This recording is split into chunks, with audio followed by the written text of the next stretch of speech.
तेसलोनिकारांक पावलुचें पयलें पत्र आवेसवोर 2. तेसलोनिकेंक पावलुचो वावर. भावां भयणींनो, तुमकां आमी भेट दिली ती निर्फळ जाली ना म्हूण तुमी जाणोत.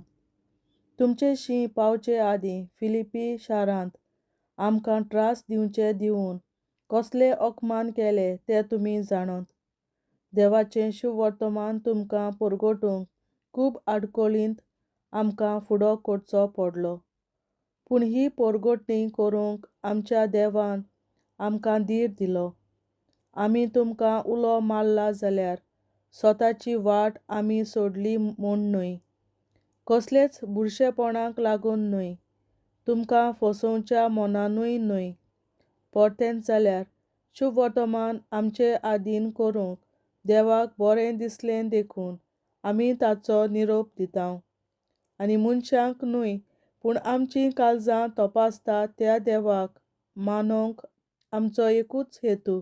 आमचें उलोवप केन्नाच फुसलावणाचें जालें ना म्हूण तुमी बेस बरीं जाणोत. वो काळजांत दुडवाची कसलीच आशा दवरून आमी उलोवंक ना. ताचो गोवाय देव, क्रिस्ताचे धर्मदूत जावनूय तुमचेर आमचो भार घालूंक आमच्यान जातालें खरें, तरी आमी मनशां कडचो मान जोडूंक सोदूंक ना, जावं तुमचे कडचो जावं हेरां कडचो. पूण तुमचे मोदें आमी दुलोबायेन वागल्यांव आनी आपल्या भुरग्यां बाळांक आपुरबायेन पोसतले आनी बालगितले आवये भाशेन आमी जाल्यांव. आमच्या काळजांत तुमचो इतलो मोग रिगला की देवाचें शुभ वर्तमान तुमकां दिवचें दिवून आमचो जीव पर्यंत तुमकां दिवूंक आमकां व्हड खुशी आसली. इतलीं तुमी आमकां आपुरबायेचीं जाल्यांत.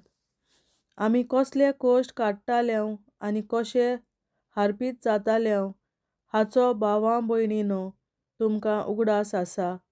तुमचे मदल्या कोणाकूच जड जायना जावंक तुमकां आमी देवाचें शुभ वर्तमान परगटतल्यांव तेन्ना दीस रात आमी वावर करताल्यांव. भावार्थ मानून घेतल्या तुमां सोरी कशे भाशेन असल भोगतीची, प्रमाणीकपणाची आनी निश्कळंक जाल्ली आमची वागणूक हाचें तुमीच गोवाय. आनी तुमचे बरोबर देवूय, बापूय आपल्या भुरग्यांक वागयता तशेंच आमी तुमचे मदल्या जण एकल्यांसोरी केल्लें म्हूण तुमी जाणोत.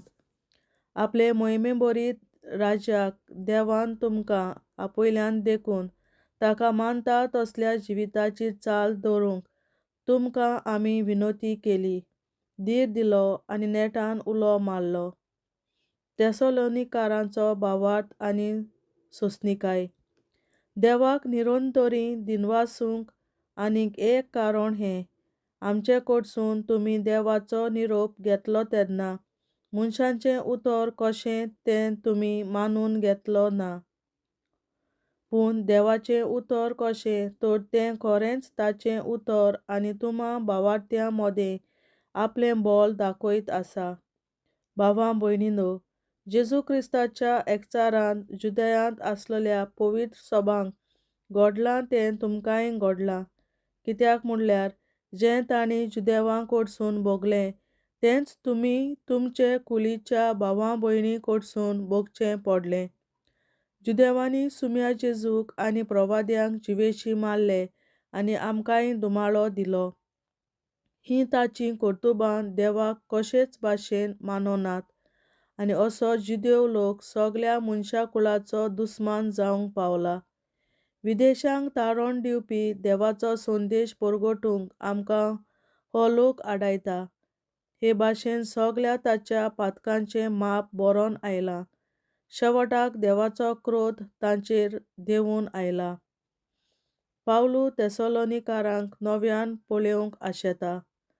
तर भावां भयणींनो, आमी थोडोच वेळ तुमचे तावन पयस आसल्यांव तेन्ना काळजांत न्हय, पूण फकत तुमचे नदरे तावन पयस जातांव तितलेय बेगीन तुमकां तोंडां तोंडी पळोवंक कितले म्हूण आमी आशेताल्यांव. तुमकां भेट दिवंक जायते आमी प्रयत्न केले. हांवें पावलून कमीच जाल्यार 2 फावटी तरी अशे प्रयत्न केले, पूण सैतानान म्हाका आडायलो. आमचो बोरवोसो आनी आमचो संतोश कोण दिसता तुमकां? आनी जेजू आमचो सुमी येतलो तेन्ना ताचे मुखार आमचे व्हडविकेचो मुकूट कोण? तुमीच न्हय ती? खरेंच आमचो अभिमान आनी आमचो संतोश तुमीच. देवाचें उतोरें. देवाचे व्हड उपकार.